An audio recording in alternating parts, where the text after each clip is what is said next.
Alright, you're welcome back to the channel. Just in case you are not aware, sometime last month, in October to be precise, the new Home Secretary of this great country, in the person of Shabana Mahmood, sent out some senior officials to Denmark. The purpose for that visit was to study Denmark's immigration rules, because they feel like Denmark, have stricter immigration policies, and then this have been working for them. Yeah, according to their research, it's been working for them for decades, and they feel like, okay, they have been looking for a way to cut down the net migration of this country. So introducing something similar to that of Denmark, like some policies very close to what Denmark is actually doing that is working for them, could be a brilliant idea. They came back with some new policies which the Home Secretary herself is going to make known to the public on Monday, this coming Monday. Trust me, I will definitely bring the news to you guys. But then there was a publication done by Sky News on the 14th of November, just a few days ago, as part of their research in terms of how the immigration system of Denmark works and, what actually made it effective. Guys, they picked out something that is very strong regarding asylum seekers. So guys, on this video, I'm going to break down what all these whole things has meant, especially for us migrants, and the new policies they are likely going to implement. I mean, immigration policies from Denmark. Guys, it's tough. It's tough, honestly. Because this revolves around the settlement system, that's ILR. Yeah, it may likely affect the ILR. But yeah, without further ado, let's go into it. Home Secretary to tackle UK excessive generosity with sweeping immigration reforms, like something she termed sweeping immigration reforms. The Home Office is set to unveil sweeping reforms to tackle illegal immigration as she considers potential changes to human rights law. Shabana Mahmood will announce on Monday a series of measures to make it easier to remove and deport illegal migrants and reduce the pull factors that makes the UK attractive to asylum seekers. It is understood that many of the changes set to be proposed by the Home Office will be modeled on the Danish system, under which 55% of failed asylum seekers are deported. Denmark has tighter rules on family reunion and restricts some refugees to a temporary stay. Mahmoud is also modeling reforms to the European Convention on Human Rights and Human Rights Law to end the abuse of the system that leads to unjustified claims to delay or stop deportation, a Home Office source said. To summarize this, guys, what they are trying to say is that they came back with reports on how Denmark's immigration system works. As you heard me read out, part of it is that they have stricter rules on asylum seekers that gives asylum seekers that permission to stay in the country temporarily. Like, they are not given permanent residency. What do I even mean by asylum seeker? Like, something has happened in your country, you decide to come to Denmark, for instance, for refuge, and unfortunately they did their research, they discovered that your country is good, that all those things that you have claimed, none of them had happened. Obviously they are going to send you back, right? In some countries, they don't do that. They still, because you have been given permission already, you already have the right to work, your refugee application have been granted, so you have been given permanent stay in that country. So despite that, they might not cancel your visa or they might not ask you to go back. But in Denmark, what they do is that they only give asylum seekers temporary stay. So if along the line something happens, like their circumstances changes, they are going to deport them. They will tell them to go back to their country.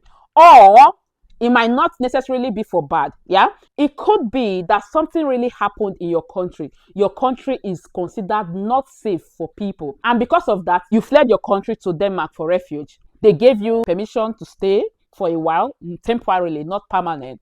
And along the line, I think there is a system where they renew this permission depending on your circumstances. Okay, then if along the line something happens, like they discover that your country is not stable, if it was war that has happened, maybe the war is now over and everybody is now living normal, everything has gone back to normal, guys, they are sending that refugee back to their country because they now believe that their country is stabilized.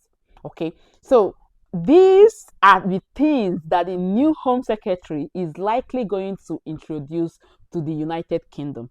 I'm not going to say more, but with what I just read out from the publication that was done by Sky News, pointed out the immigration system of Denmark around asylum seeking. It's part of the findings, they got from their visit to Denmark. I believe this is clear. So sorry for interrupting, but during my further research, I was able to establish something which I'm going to show you guys in a minute. So this is directly from BBC News, and it was published, as you can see on the screen, on the 8th of November. So it says the same thing I've explained already about the refugees in Denmark. It says in Denmark, refugees who have been personally targeted by a foreign regime are likely to be given protection. But some people who have been successfully granted asylum when fleeing conflicts are now only allowed to remain in the country on a temporary basis. When the Danish government decrees their home country is safe, they can be returned. And for those who have been in Denmark for a longer period, the length of time necessary to acquire settlement rights have been extended, and conditions such as being in full employment. You see why I said this may likely affect settlement visa in the United Kingdom. Another thing they picked also about Denmark's immigration policies is actually on family reunion. As you can see, Denmark's tighter rules for family reunion have also attracted the interest of the United Kingdom Home Office officials. And this is their policy on family reunion. If you are a refugee who has been given residency rights in Denmark, both you and your partner who is applying to join you in the country must be 24 or older. This is to guide against forced marriages.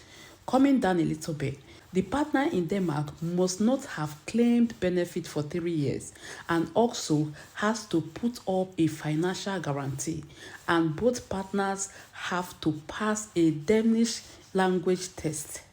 In Denmark, as it stands now, before you are able to bring in your partner, you must make sure that your partner is 24 years or older. Okay, and also in addition to that, there must be a financial guarantee, just like financial requirements in the United Kingdom. Yeah, and then both parties have to pass language tests. So I don't know how it sounds, but yeah, that is what works for them. But coming down to the way I understand it, someone that had fled their country because something was wrong in their country, probably because of war, the person gets to Denmark and was granted a refugee. Now, this same person wants to bring their family from their home country, from that same country, which is considered not being safe. And it could be war or some other things that had happened, okay? Now, this family member that is coming to join the spouse is required to have passed Danish language tests, like their language. I don't know if you understand. In the case of the United Kingdom, it will be like English language test before they can join their spouse, in Denmark. So I feel like it's a good one actually, but again, it depends on the circumstances, because if there is war and the urgency is there, everywhere is scattered, they are looking for a way to urgently leave and then look for a country to go for safety. The person might not pass that language test because this person might not be from Danish speaking country. I don't know if you get it. So I don't know, but yeah, that's the way I say it.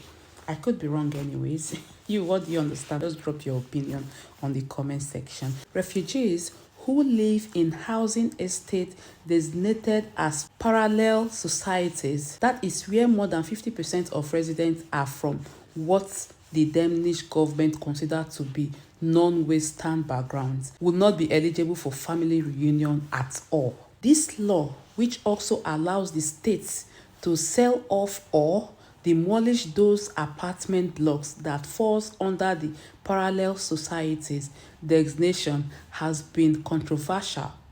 Denmark's government said it was aimed at improving integration, while a senior advisor to the Europeans top court described it earlier this year as discriminatory on the basis of ethnic origin. In September, the UK Home Office suspended new application under the Refugee Family Reunion Scheme. I think I brought this to us at the time, yeah, pending the drafting of new rules. The pre-September scheme allowed spouses partners and dependents under 18 to come to the UK without fulfilling the income and English language tests that apply to other immigrants. Coming down here, there is something they said which I feel like is very necessary for the sake of this video. There is no indication the UK government would follow the Danish example of offering substantial sum, okay, as such as the equivalent of £24,000 for asylum seekers to return to their country of origin, including making a contribution to the cost of their children's education. So this is another thing that the Denmark government is doing.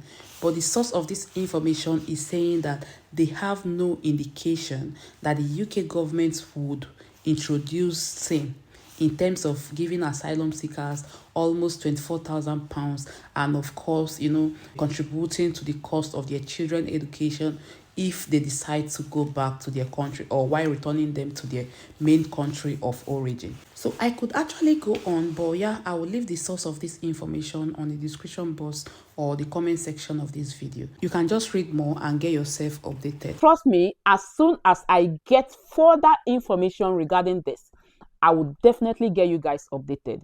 The reason why you should consider subscribing to this channel. Like, you can't be in the United Kingdom and you do not know what is happening. Like, seriously, I don't get it. Please consider subscribing to this channel and turn on your notification bell now. Please do it now. Again, like this video before going. It's not going to take anything from you. Just hit that like button, and please, I beg you, yeah, before you go, just like this video so that YouTube will continue to recommend the video to a wider audience. Thank you again for watching, and I remain blessing, a Mozuzu of Blessed Blessing channel. Thank you. Bye. I know you got dressed up for the club.